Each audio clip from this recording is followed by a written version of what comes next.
Meaning से I found Sita, उन्होंने बोला फाउंड सीता आई। गलत अंग्रेजी, मतलब अंग्रेजी में नहीं बोला मैंने, पर गलत ग्रामर यूज किया, मतलब फाउंड सीता आई। क्यों ऐसे बोला उन्होंने? उन्होंने ये नहीं कहा कि आई फाउंड सीता। अगर वो पहले आई बोलते तो राम जी वैसे ही इतने एंजाइटी में हैं, तो आई क्या, तुमने क्या किया, तुमको सीता नहीं मिली, हाँ, तो आई पहले बोल नहीं सकते थे। फिर अगर मैं आई फाउंड भी बोलता तो फाउंड किसको फाउंड, फाउंड सीता है, हूं भी फाउंड, तो उसने बोला, पहले उसने बोला फाउंड सीता आई, मिल गई, और फिर सीता मिल गई, और फिर मैंने ऐसे। तो राम जी जो हैं वो समुद्र के सामने जाते हैं एक साधारण मनुष्य की तरह। वो परम भगवान है, लेकिन एक मनुष्य के स्वरूप में आए थे। तो साधारण मनुष्य की तरह वो जाके उनको कोई बोलता है कि आप वरुण जी को प्रसन्न कीजिए, फिर वो आपको बताएंगे कि कैसे आप पार कर सकते हैं। तो अभी हम लोग देखते हैं कि वरुण जी जो है वो अपने स्थान में है और राम जी सागर के तट पे बैठ के तपस्या कर। हरे कृष्ण।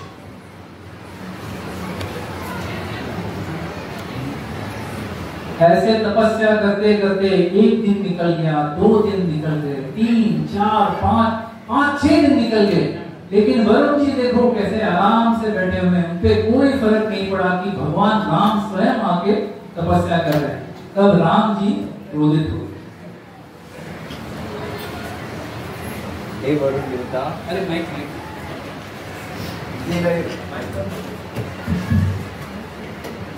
हे वरुण देवता, मेरी पत्नी सीता सागर के उस पार है, इसीलिए मैं इस सागर पर एक सेतु बनाकर उन्हें इस तट पर लगाने की आपसे आशीर्वाद मांगता हूँ।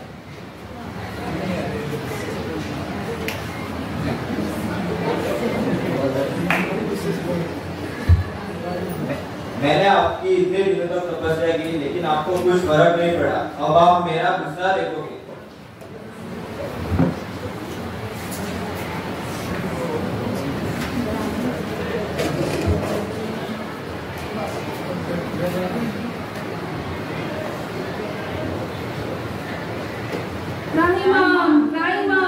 पानी उबल रहा है, गर्मी से हम मर रहे हैं, तड़प रहे हैं, कुछ तो कीजिए प्रभु।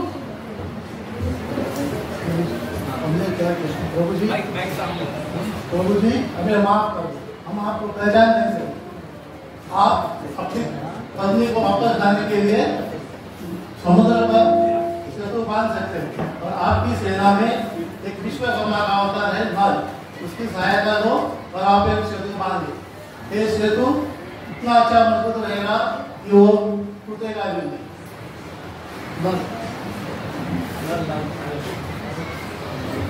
जय श्री राम।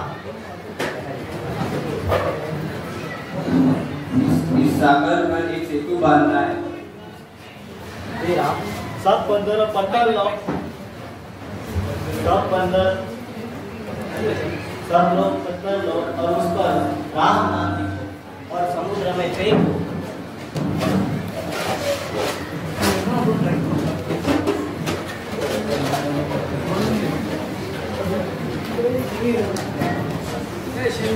जय श्री राम।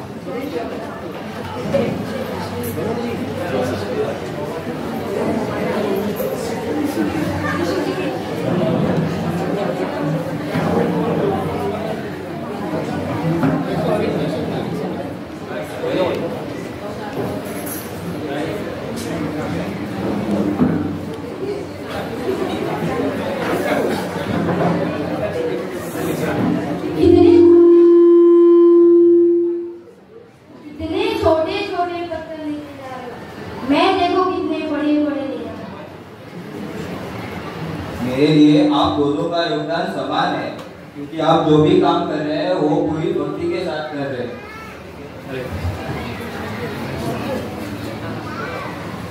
तो ऐसे भगवान राम ने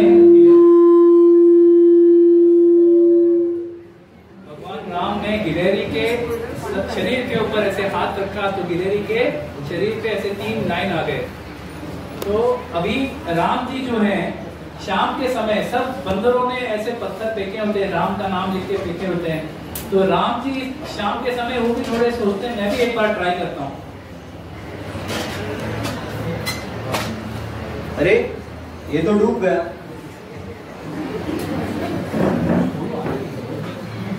अरे ये तो डूब गया। जब इन लोगों ने मेरा नाम लिखकर इन्हें समुद्र में फेंका तो कौन नहीं डूबा, लेकिन जब मैंने फेंका तो ये डूब गया। ए भगवान, आपने किसी को छोड़ दिया तो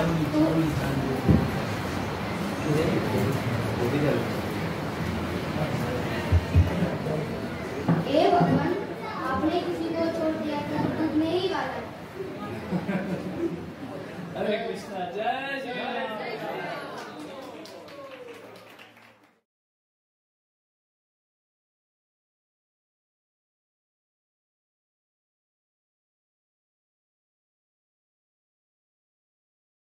तो हम आज आपको उस प्रसंग की तरफ मैं लेके जाना चाहता हूं जहां महाराज धृतराष्ट्र जो अंधे हैं, वो जन्म से ही अंधे हैं, और मैं चाहता हूं कि महाराज धृतराष्ट्र अपने सिंहासन पर आरूढ़ हो जाए।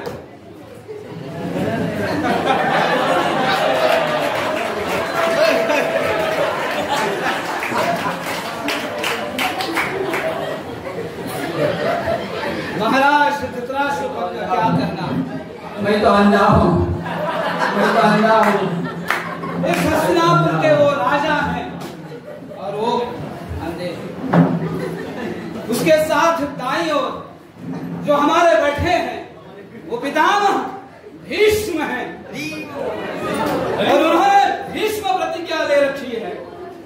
आगे जो बैठने जा रहे हैं तो ये हमारे सबसे प्रिय जो हमारे हैं शबरी मामा, उनके लिए हरि बोल। आगे चलकर आ रहे हैं इस राज्य के प्रिंस दुर्योधन। उनके पास बहुत सारा धन है, दुर्गुण का दुर्योधन।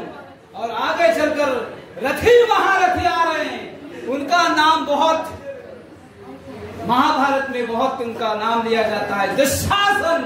हरि बोल। और अभी आ रहे हैं हम हमारे 5 पांडव महाराज युधिष्ठिर। हरि बोल, हरि बोल। उनके साथ साथ अर्जुन जी पधार रहे हैं, साथ साथ जिनका आवाज सुनकर दुनिया कांप जाती है, वीर नकुल और सहदेव। और इस तरह से हम अब महाराज धृतराष्ट्र का राजसभा हम शुरू करने जा रहे हैं। महाराज आपकी तरफ। मैं तो अंधा हूँ, बेबस हूँ। दुर्योधन, ये क्या हो रहा है? इस समय की कौन सी घड़ी है? मुझे विधाता ने अंधा क्यों किया? हम यहाँ पर ध्रुव क्रीड़ा खेलने आए हैं। पांडव, क्या आप सब लोग तैयार हो? आप सब दांव पर लगाने के लिए तैयार हो? तो चलो शुरू करते हैं।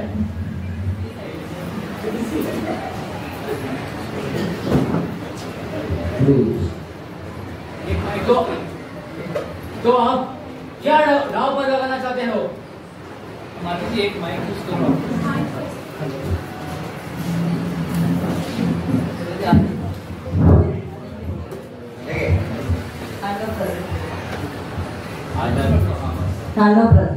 अच्छा, तो अब देखो, ये लो मेरे छे, मिल गया कंडक्टर।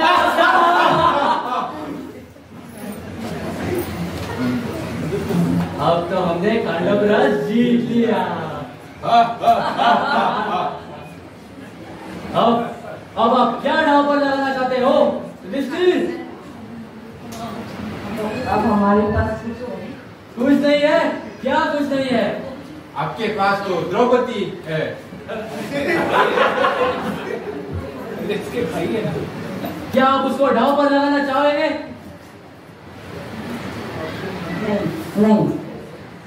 ऐसे कैसे? महाराज आप कुछ बोलिए। भाई तो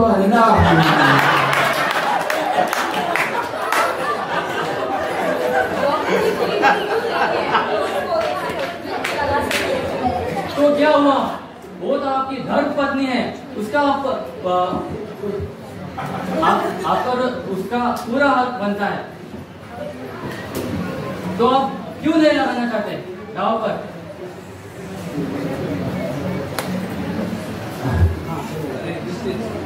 ठीक है। क्या बोलते हो? लगाएंगे। ये देखो 6 भी। जाओ दुशासन, द्रौपदी को खींच के लेके आओ। जी भ्राताश्री।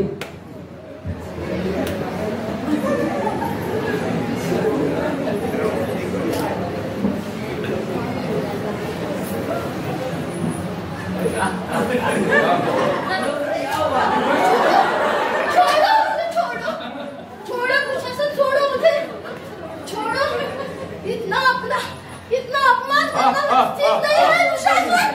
अपना छोड़ो दुशासन, छोड़ो। जाओ दुशासन, द्रौपदी को मेरे जांघे पे लग के बैठाओ। महाराज ये तुम क्या बात कर रहे हो? इस दुष्परिणाम का तुम्हें युद्ध भूमि में मैं तुम्हारी जंगा को फाड़ के रख पी के तुम्हारा प्रतिशोध लूंगा। महाराज, महाराज, ये भली सभा में अपना अपमान हो रहा है। ये कैसे हो रहा है? मैं तो अंधा हूँ, मैं बेबस हूँ।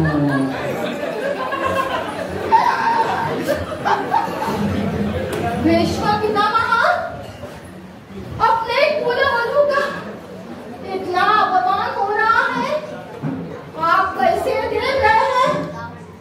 बोलो, बोलो भीष्म पितामह, आप कुछ तो करिए। मैं प्रतिज्ञाबद्ध हूँ, मैं कुछ भी नहीं कर सकता दुर्योधन। लेकिन ये जो तुम कर रहे हो गलत कर रहे हो।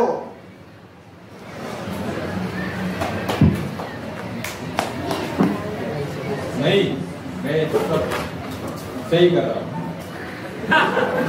दुशासन, लाओ उसको खींच के लेके आओ। ये बता सही। वस्त्राहरण करो। क्या चल रहा है? ये क्या चल रहा है?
भगवान कृष्ण इस तरह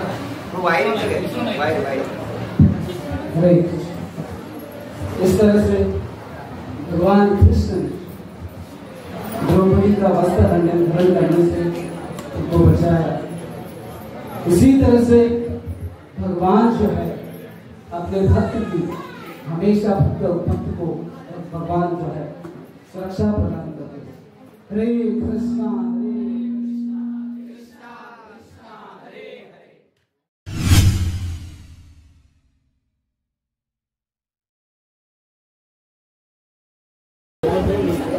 गोवर्धन लीला।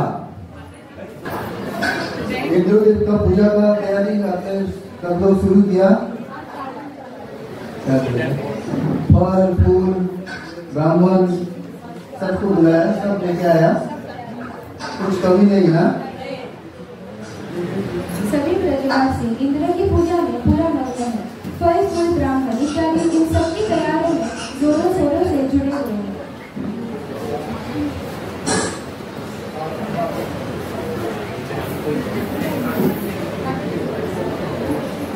इंद्रदेव की पूजा की तैयारी चालू रही है।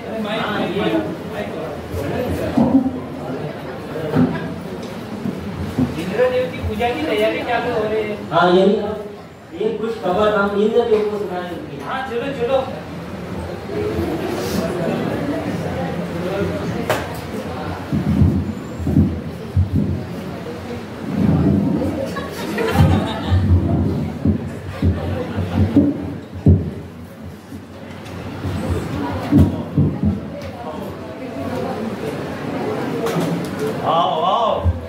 काफी खुश लग रहे हो। हाँ इंद्रदेव, खबर सुनाओ। एक खुश खबर है आपके लिए। बोलो बोलो जल्दी बोलो। वृंदावन के सभी आपके लिए यज्ञ कर रहे हैं। वो तो करना ही है, इतने साल से करते आ रहे हैं। और कोई फल ला रहा है, कोई खिचड़ी पका रहा है, कोई फूल ला रहा है, वाह, कोई कोकम कर रहा है। कोकम क्या रहता है? गन्ने का रस होता है। अच्छा है, देखो क्या कर रहे हो आगे जाके।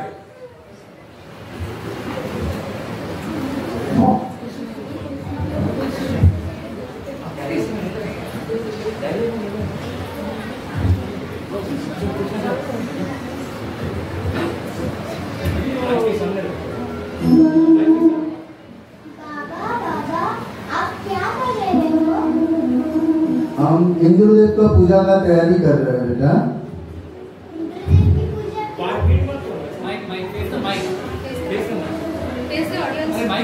इंद्रदेव की पूजा क्यों कर रहे हो? इंद्रदेव हमको बारिश देता है हर वर्ष में, इसलिए उसको पूजा करना पड़ता है।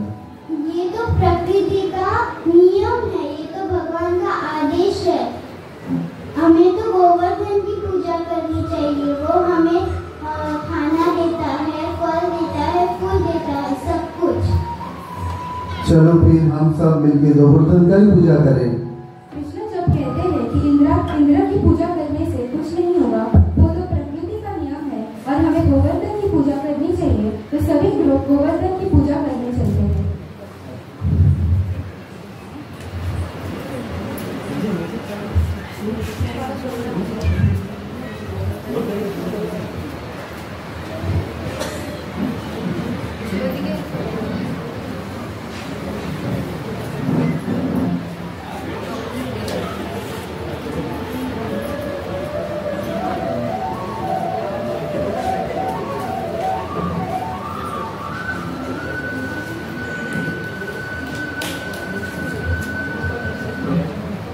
सबने पूजा किया ठीक से?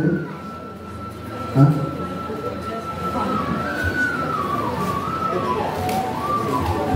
गोवर्धन संतुष्ट नहीं हो रहे होते हैं, इसीलिए कृष्ण जब उनको एक तुलसी का पत्ता भोग लगाते हैं तभी वे संतुष्ट हो जाते हैं।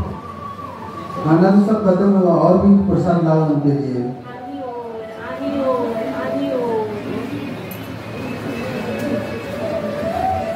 ये क्या चल रहा है यहाँ पे?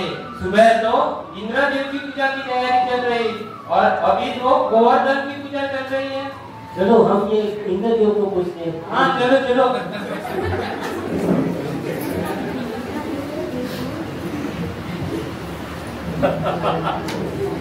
अच्छी तैयारी चालू है।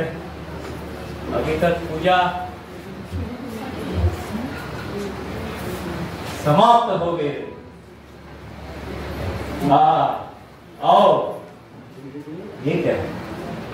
काफी नाखुश हो गए। बात ही कुछ ऐसी है मुझे। बोलो बोलो, जल्दी बोलो। हमारे वृंदावन वासी गोवर्धन की पूजा कर रहे हैं। क्या? इतने साल तक मेरी पूजा कर रहे थे और इस साल गोवर्धन की पूजा किसके आदेश से हो रहा है? वो छोटा बालक है। नाम क्या है? कृष्ण नाम है। कृष्ण? जो छोटा नन्हा सा बालक सबको आदेश देता है और वो गोवर्धन की पूजा कर रहे हैं। नहीं चलेगा, नहीं चलेगा। इतने साल तक मेरी पूजा की, मेरे वजह से उनको बरसात मिलती है और इस साल से उस नन्हे बालक के बहका में आकर उन्होंने गोवर्धन की पूजा शुरू कर दी। नहीं चलेगा। समझदार समझदार।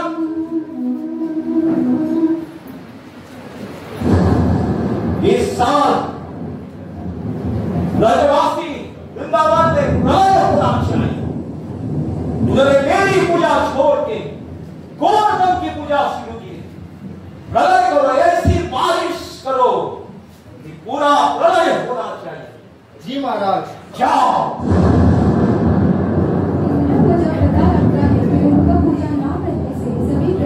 गोवर्धन की पूजा करने चले तो वे गुस्से में लाल हो गए और बहुत ज्यादा बारिश बरसने का श्राप देते हैं गोवर्धन को।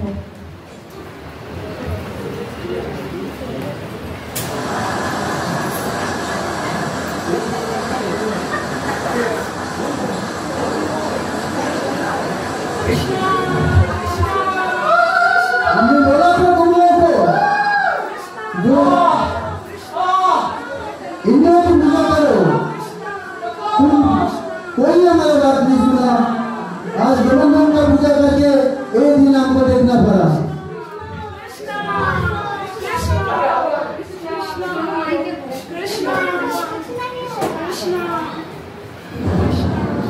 रुको रुको, कुछ नहीं होगा।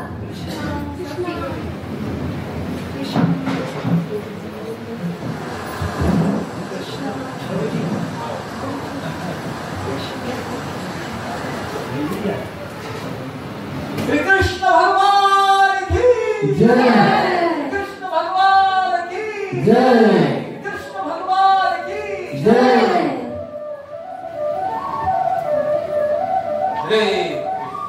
तभी श्री कृष्ण गोवर्धन को आकर अपनी छोटी मुड़ी पर उठा लेते हैं। हरे कृष्ण।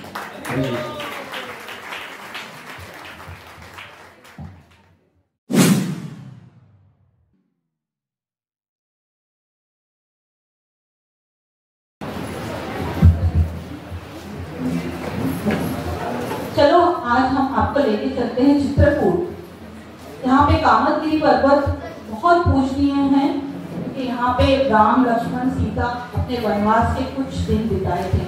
चलो हम जाते हैं कामदगिरी पर्वत।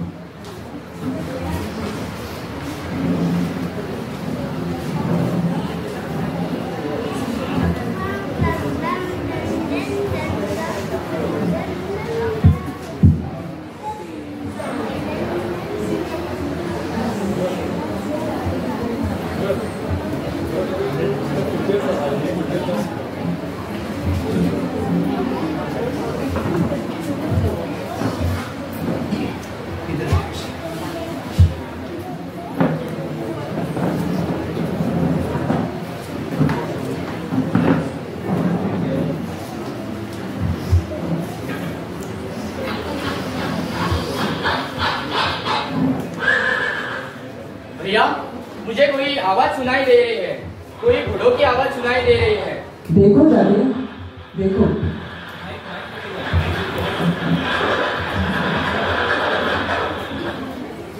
भैया भैया, वो भरत पूरी सेना को लेकर हमारे यहाँ युद्ध करने आ रहा है। हमें मारने आ रहा है वो। जल्दी जल्दी। नहीं लक्ष्मण नहीं, थोड़ा शांत रहो, आने दो उसे। ठीक है भैया। हे भरत, तुम हमारे साथ यहाँ युद्ध करने आए हो। तुमने किया और हमारे यहाँ युद्ध करने आए हो? नहीं लक्ष्मण, मैं युद्ध करने नहीं आया हूँ, मैं आप सभी को अयोध्या वापस लेने आया हूँ। अगर तुम हमको वापस लेने आए हो तो अकेले क्यों नहीं आए? पूरी सेना को लेकर क्यों आ गए? हमें मारना चाह रहे हो क्या? नहीं लक्ष्मण, भैया राम, क्या आप भी यही सोचते हैं? नहीं भरत, नहीं, मैं कभी ऐसा नहीं सोचूंगा आपके बारे में। भैया राम, ये मैंने कुछ नहीं किया है, ये सब किया दरार मेरी माता का है, ये माता नहीं कुमाता है। नहीं, माता हमारी सर्वोपरि है, हम उनके चरण छुएंगे। आ जाओ। माता कौशल्या, मेरा आपको दंडवत प्रणाम। माता सुमित्रा, आपको मेरा दंडवत प्रणाम। माता कौशल्या कैकेयी, मेरा आपको दंडवत प्रणाम। ये सब मेरी गलती है, राम जी मुझे माफ कर दो। पूरा ये दरबार संभालने के लिए अभी पिताजी नहीं रहे हैं, कृपया आप आकर अयोध्या संभालो। आ जाओ राम, आ जाओ राम। आप सबका दर्द मुझे समझ में आ रहा है, पर मेरे पिता को जो उनकी इच्छा है, वचन है, वो मुझे पालना ही होगा। आ जाओ, आपके बिना खुदा आप तुरंत समझने की प्रयास करो। मैंने पिताजी से वचन लिया है कि मैं 14 साल वनवास पालन करके ही वापस आऊंगा, तो आप मुझे सहायता करो।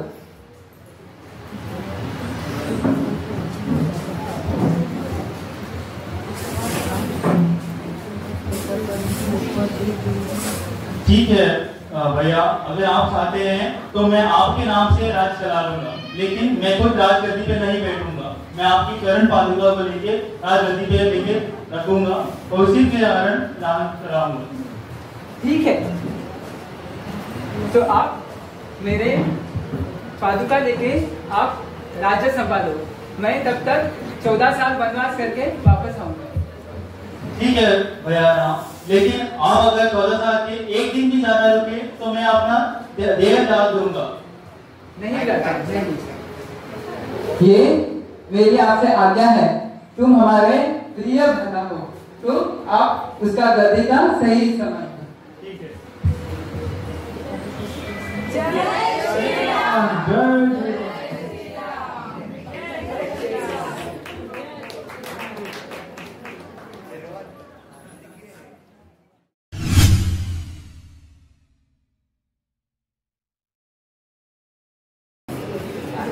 तो वृंदावन में जब वो अलग अलग मंदिरों में जा रहे थे तो उनको एक युवा ब्राह्मण भी उनकी सहायता कर रहे थे, अनेक बार उनकी अलग अलग तरह से उनकी सेवा कर रहे थे। तो जब वृद्ध ब्राह्मण ने देखा कि जो युवा ब्राह्मण की बहुत सेवा कर रहे, तो उन्होंने उनसे ये कहा,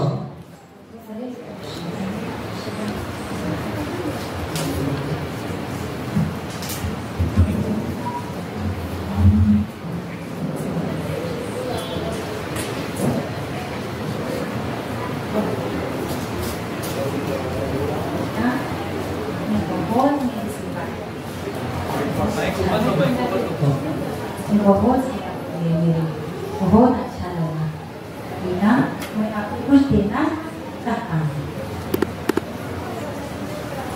मैं घर जाके मैं बताऊंगी। जी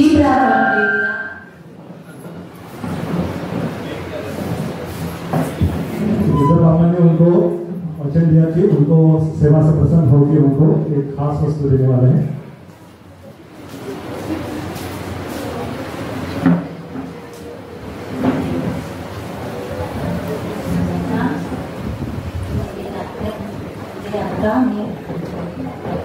बहुत सेवा की है और मैं सब कुछ देना चाहता हूँ। मेरे बेटे का हाथ इसके हाथ में देना चाहता हूँ। पिताजी, ये गरीब ब्राह्मण, हम तो इसको जानते ही नहीं है, अब इसका हाथ मेरे बहन के हाथ में देना चाहते हैं, ये असंभव है। हाँ?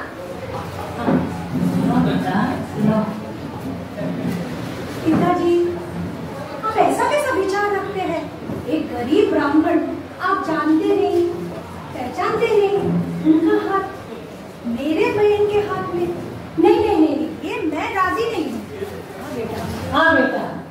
मुझे अपनी बेटी का हाथ एक दरिद्र ब्राह्मण के हाथ में नहीं देना।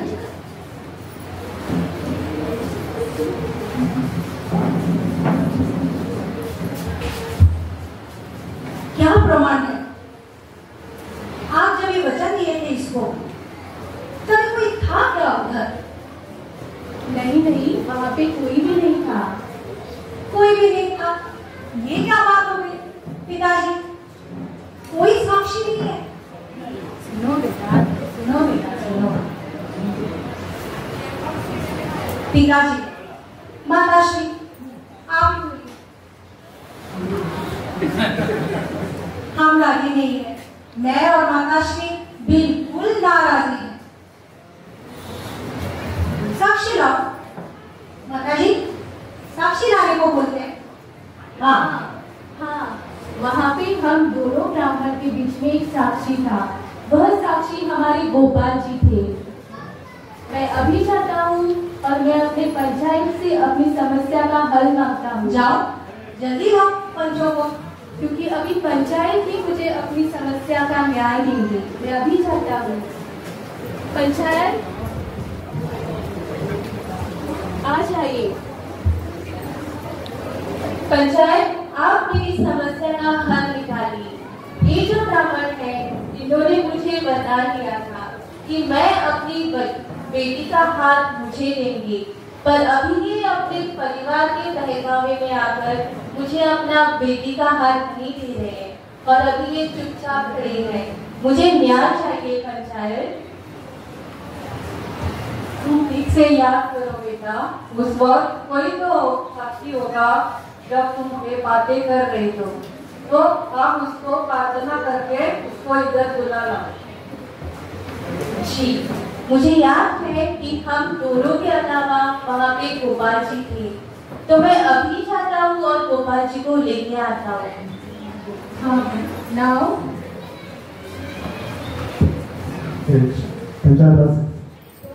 तो वो ब्राह्मण गाँव में वापस जाते, गोपाल जी के पास जाते। गोपाल जी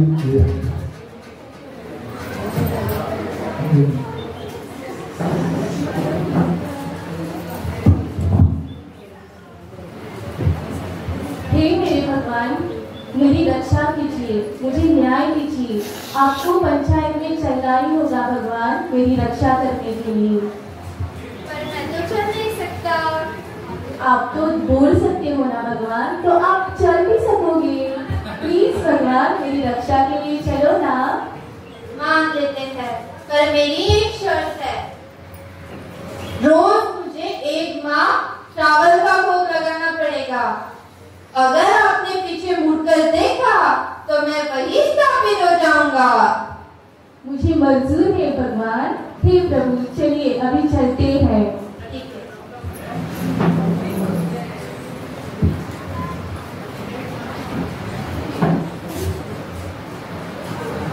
ब्राह्मण के पीछे पीछे भगवान चल रहे हैं, और जैसे कि कहा था कि अगर आप उनके पैरों की पायल की आवाज बंद हो जाती तो ब्राह्मण पीछे मुड़ के देखते, और जैसे ही ब्राह्मण ने पीछे मुड़ के देखा भगवान वहां पे रुक जाते और स्थापित होते। और इस भगवान की पायल की आवाज क्यों नहीं आ रही है? भगवान तो मेरे पीछे ही थे, क्या हो गया होगा? क्या करूं अभी मैं पीछे मुड़ के देखूं क्या?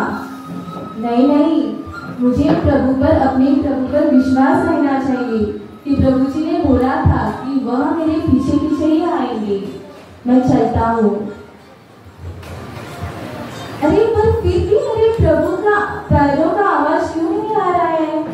मैं एक काम कर रहा हूँ, मुझे अभी देखना ही पड़ेगा कि क्या बात है।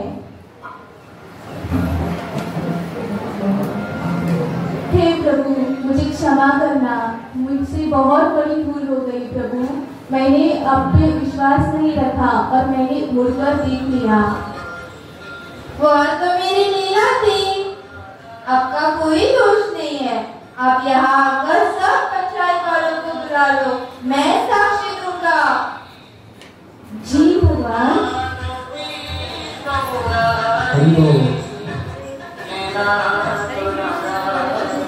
इस तरह से भगवान ने सभी पंचायत वासियों के सामने साक्षी दी और सभी हंसी खुशी हरे कृष्ण।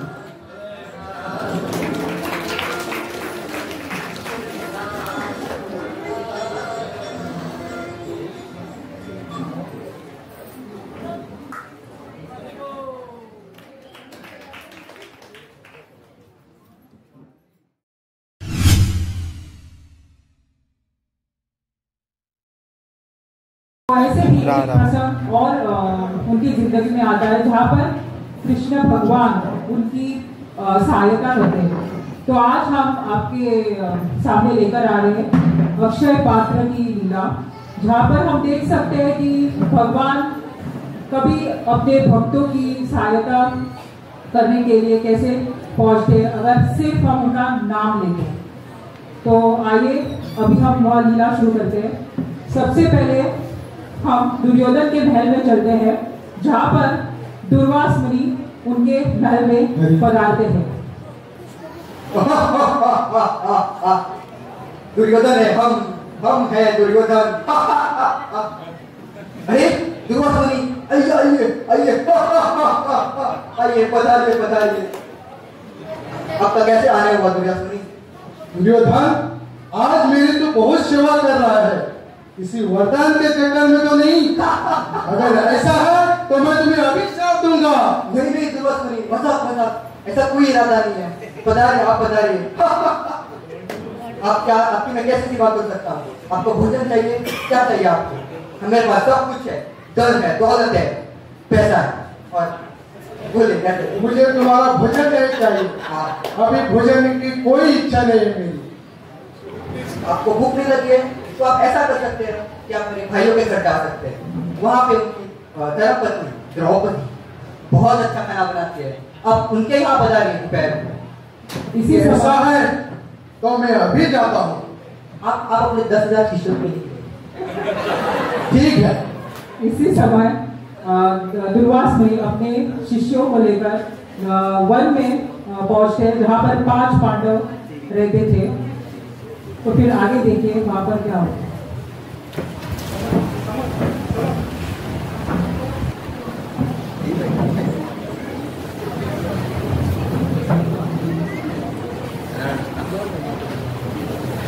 यहाँ पर द्रौपदी अपने 5 पतियों को खाना परोस रही थी और उसके पास एक पात्र था जिससे वो हर दिन खाना पका के उनको खिलाती थी। तो एक दिन का एक प्रसंग है जहाँ पर वो खाना परोसती है और सब ग्रहण करते हैं।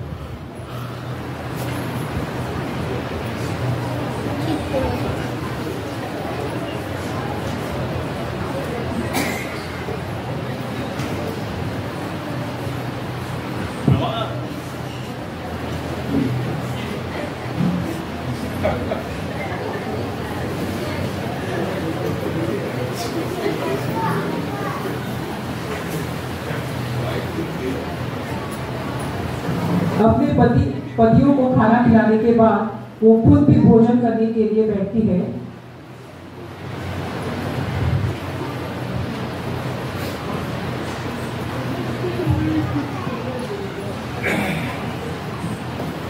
और तभी उसको एक सुझाव आता है।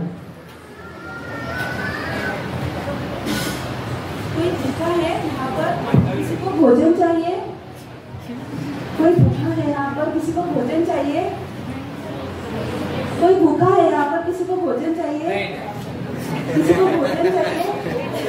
ठीक है, तो फिर मैं खा लेती हूँ, भोजन कर लेती हूँ। इसके बाद ये अक्षय पात्र काम नहीं करेगा तो मैं भोजन कर देती हूँ। यहाँ पर कोई किसी को नहीं चाहिए ना?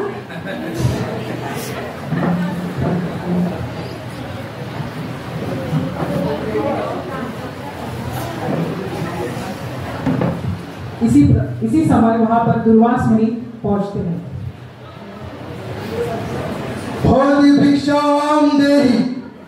आइए मुनिवर, आइए। कैसे आना हुआ? कैसे है आप?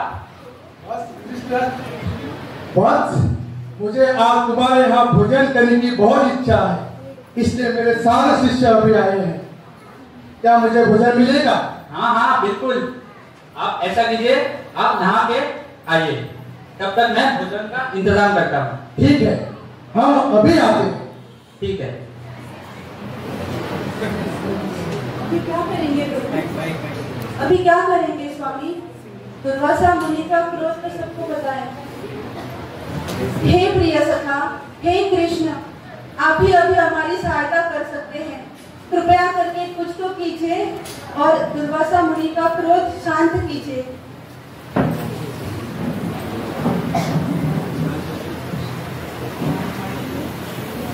आज मुझे कुछ खाने के लिए नहीं। ये क्या सखा? ये क्या सखा? भोजन ठीक है, लाती हूँ, पर घर में तो कुछ भी नहीं है, मैं कहाँ से लेकर आऊँ? कुछ तो कुछ ना होगा। हाँ ठीक है, देखती हूँ।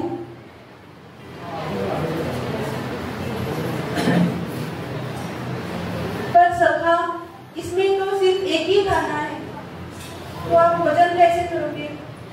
एक दाना से मैं हो जाएगा।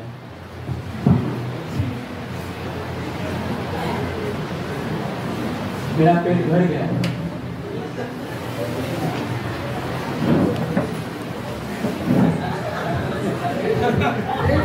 तो दूसरी ओर दुर्वास मुनि अपने शिष्यों को लेकर स्नान करने के बाद नदी से बाहर आते हैं, तो उनके साथ ऐसा कुछ होता है।